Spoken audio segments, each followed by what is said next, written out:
everyone! Kumusta kayo? Ito, magluluto tayo ng chicken stroganoff. So, ayan yung chicken ko, chicken breast. And I have a garlic, onion, and gatas. So, 1 tablespoon ng cornstarch and 1 tablespoon ng apple cider vinegar, and butter and mustard and tomato paste and asin, paminta. So, may rice tayo guys. 1 cup of rice na naugasan na yan siya maigi. So, ito yung ingredients natin today. So, mag-start tayo magluto guys. Ayan. Anong ilalagay natin siya kapag mainit na? Butter. So, ito naman yung para sa rice natin. So, guys, hindi ako gumagamit ng oil kasi sabi nila mas healthy daw yung butter kaysa sa oil. So, maglalagay din tayo ng asin. Ayan. Yan naman yung para sa rice natin. Ayan. Lalagyan natin yung garlic at saka onion.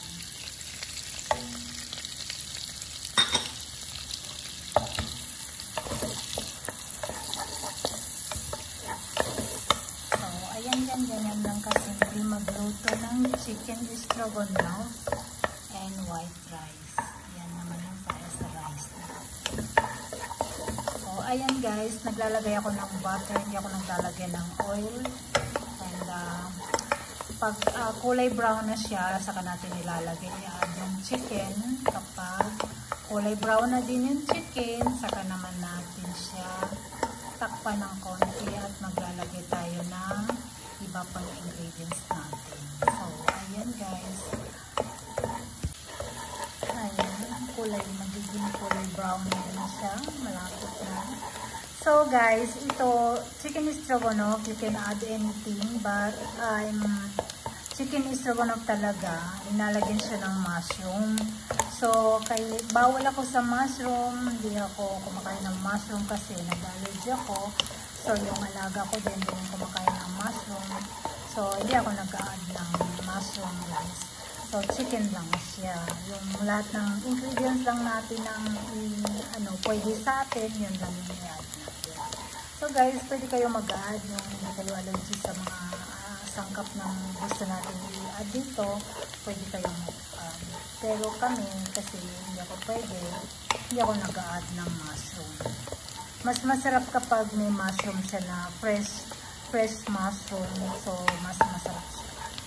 So, ayan guys, medyo brown na yung onion. Pag-add tayo ng chicken.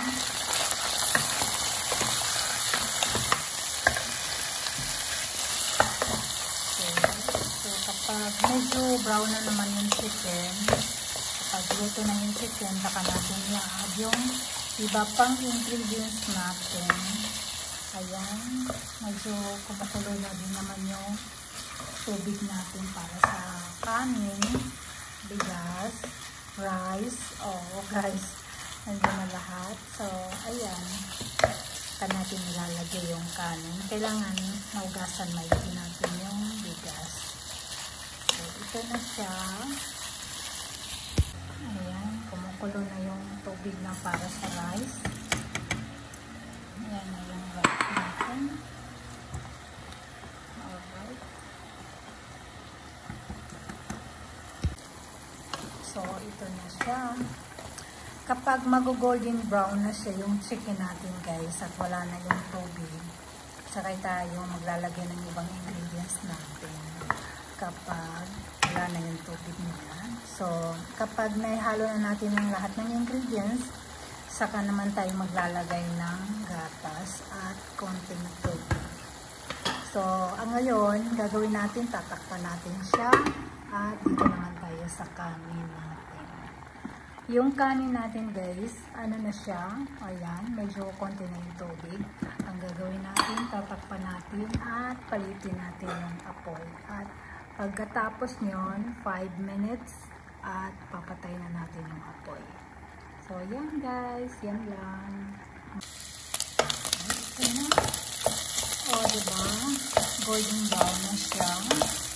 So, ngayon, mag-add tayo ng mga iba pang ingredients natin. Una muna. Cornstarch.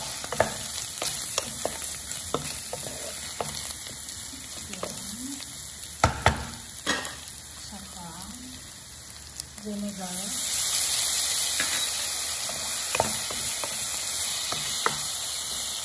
Para matanggal yung lansa. Kasi malansakat talaga yung master. Yung dito, yung dito, malansa. Kaya dapat alam mo talaga yung technique ng pagluto sa chicken kasi malansa. Ayan, master and tomato paste. Ayan, gatas.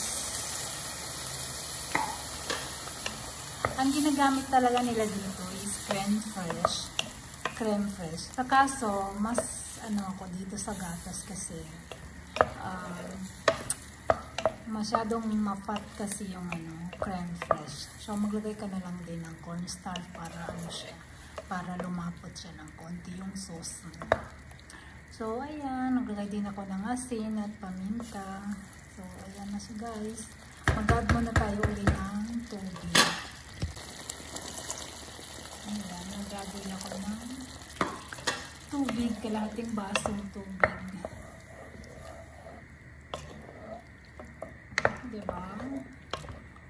O, yan na yung chicken stroganoff. So, ayan guys, yung chicken stroganoff talaga, talagang may mushroom talaga siya. So, mas masarap kapag fresh mushroom. Kaso guys, kasi, diba, sinabi ko sa inyo na hindi nga ako pwedeng kumain ng mushroom at ang alaga ko hindi din kumakain. So, ganito lang, hindi ako naglalagay ng mushroom. Pero, masarap pa din siya. Wala lang mushroom. Ngayon, hindi natin siya tatakpan. Pakukuloy natin siya hanggang sa maluto na yung masyado yung chicken. Ayan na yung chicken stroganoff natin. At anyway guys, yung yung mahilig kumain ng gulay, yung mga mahilig silang kumain ng gulay, pwede kayong mag-add ng sweet chili and yung mga any color. So, i-check natin yung kanin natin. Ayan. Luto na siya at patay na natin yung apoy. Ayan. So, ito yung lunch natin today guys. At I hope na nagustuhan niyo. Pinakita ko na sa inyo kung ano yung mga ingredients natin at magluto na rin kayo ng chicken stroganoff. Masarap talaga siya. Masarap yung chicken stroganoff with white rice. So, ito yung chicken stroganoff natin guys. At huwag na kayo magtatanong kasi sinabi ko na sa inyo, diba? Kung ano yung mga pwede ninyong ilagay dyan sa chicken halo. Pwede kayong humalo ng salarin. Yung stick ng salarin. Pwede ninyong ihalo. Tapos mushroom and sweet chili. Pwede ninyong ilagay dyan. So, ngayon, hindi tayo pwedeng maglagay dyan kasi hindi kami kumakain yun. And see you guys and thank you for watching. Hello everyone, ito na yung lunch natin. O yan, luto na siya. At ito yung kanin. Chicken stroganoff natin. At meron tayong pork. Diba? So, ayan. So, start natin guys. Subukan natin yung chicken. Yummy. Super delicious. Ang sarap guys.